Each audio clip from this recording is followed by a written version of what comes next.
भला राम लिए अवतार, राजा दशरथ के भला राम लिए अवतार, राजा दशरथ के। सुन के हँसुआ लिया कौशल्या रानी, सुन के हँसुआ लिया कौशल्या रानी, भला राम के नार कटाए, राजा दशरथ के भला राम के नार कटाए, राजा दशरथ के भला राम लिए अवतार, राजा दशरथ के। सुन के सुपलिया लिया कौशल्या रानी, सुन के सुपलवा लिया कौशल्या रानी, भला राम के देहि सुतार, राजा दशरथ के भला राम के देहि सुतार, राजा दशरथ के भला राम लिए अवतार, राजा दशरथ के।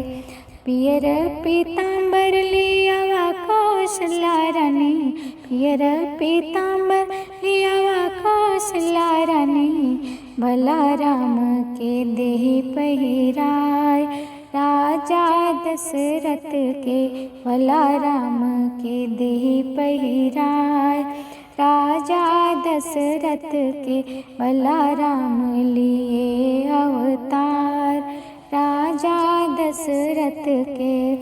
सुन कर सिंहासन लिया कौशल्या रानी, सुन कर सिंहासन लिया कौशल्या रानी, भला राम के देहि बैठाए, राजा दशरथ के भला राम के देहि बैठाए, राजा दशरथ के भला राम लिए अवतार, राजा दशरथ के। सुन के खड़ाऊ लिया कौशल्या रानी, सुन के खड़ाऊ लिया कौशल्या रानी, भला राम के देहि पहिराय, राजा दशरथ के भला राम के देहि पहिराय, राजा दशरथ के भला राम लिए अवतार, राजा दशरथ के भला राम लिए अवतार, राजा दशरथ के।